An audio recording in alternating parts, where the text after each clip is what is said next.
shpesh herë Berisha I jepte karakter kryesjedheve. Nëse ne të heqim retorikën e Berishës për nga mendja dhe të futemi në gjithë procesin zgjedhor, do shohim që këto janë sjellje më të qeta të organizuara deri më sot. Nuk ka prezente grupeve kriminale, dhe duhet thënë përsëri dhe duhet theksuar që grupet kriminale kanë kohë që tashmë janë para bankës drejtësisë. Dhe dy grupet kriminale të cilat artikuloheshin deklarimet tona për prezencë, dhe ato praktikisht tashmë janë para drejtësisë. Qoftë ai Elbasanit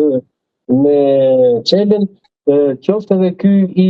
Durrësit me Tropinit. Këta ishin pak a shumë mbetjet e grupeve kriminale. Të gjithë të tjerët ishin të izoluar, çka do thotë prezenca e tyre në terren e artikuluar tani është reminiscenca e kaluarës dhe nuk është absolutisht të tillse.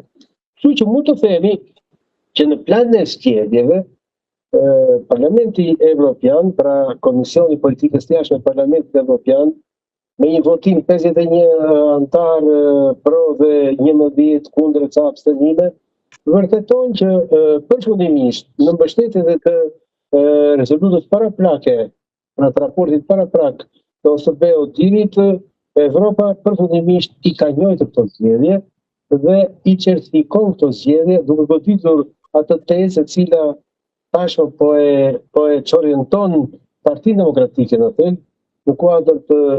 mbajtjes të frenave të Partisë Demokratike, tezën ndërtuar nga Berisha që është teza e farsës.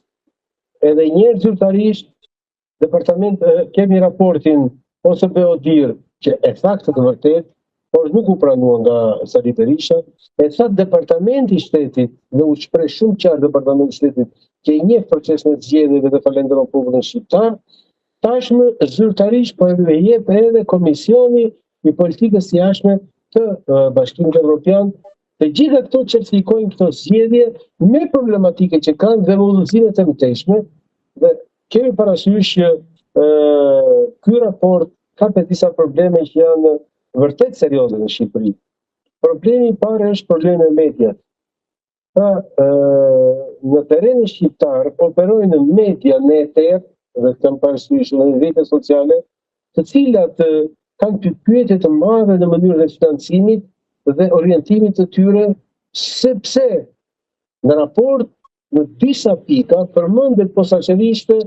prezenca dhe ndryrë ruse në politikën shqiptare. Dhe prezenca dhe politika ruse në politikën shqiptare është jo vetëm në ndikimin e procesit të zgjedhjeve,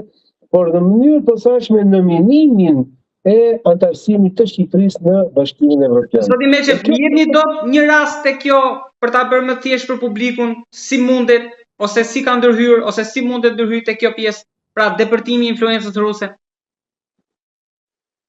Ju jap një filozofi për të kuptuar si ndërtohet një frymë anti. Shqipëria ka qenë dhe është vendi ndoshta I vetmi në botë, po në Evropë e sigurt, që është pro-amerikane. Dhe angazhimi I amerikanëve në politikën shqiptare, në jetën shqiptare, ka qenë I tillë ku ishte vështirë në Shqipëri të gjejë flukse të organizuara, të cilët të demonstronin edhe në mënyrë mediatike, edhe në artikulimin e tyre, por edhe në Facebook, në këto rrjete sociale, kundër Shtetit Bashkuar të Amerikës. Në momentin kur u shpall në grada Berisha dhe filloi veprimi reaktiv I Berishës dhe në mënyrë posaçme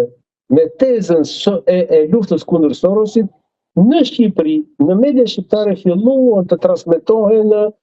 dhe të evidentohen faqe të tëra, të cilët filluan të godisnin politikën amerikane. Dhe këto flukse u bën kaq agresive, sa arritën në perceptim të qytetarëve të Republikës Shqipërisë, qofshin militant, qoftë edhe të zakonshëm, të perceptohej shteti amerikan, ai shtet që ne kishim 30 vjet që kishim perceptuar, por një shtet tjetër ku në themel të organizimit të atij shtetit ishte paraja. Me para ti mund të blije të drejtën, me para ti mund të blije lirinë, sepse shteti amerikan në infrastrukturën e lartë, ti nuk ishin që tjetër vetë se një strukturë gjëtvëndse, që mirë të pushtetin për të vjelur pastaj me mekanizma ku u bë evidente edhe 6 milion që i paguan nga Partia Demokratike, u bë e paqartë, megjithatë u pranua që kemi një kontratë lobimi me Lasilitan, por ajo, edhe pse ka kaluar kaq kohë, ndërkohë kur ligji e detyronte, nuk është bërë publike. Pra me fjalë, nëpërmjet këtij mekanizmi, strukturat të posaçme, të cilat ishin instaluar pranë Partisë Demokratike nëpërmjet retorikës të tyre mediatike, politike, prodhuan një imazh mbi Shtetet e Bashkuara të Amerikës që dëmtoi absolutisht perceptimin qytetar të popullit shqiptar, të individëve shqiptar, të qytetarit shqiptar edhe ndaj Amerikës. Pikërisht këtu është ai mekanizëm i cili implementohet edhe në Shqipëri. Kemi raportin tjetër nëse doni, që është marrëveshja midis Italisë dhe Shqipërisë për emigrantët. Marrëveshja midis Italisë dhe Shqipërisë për emigrantët është një kontribut që shteti shqiptar i jep për zgjidhje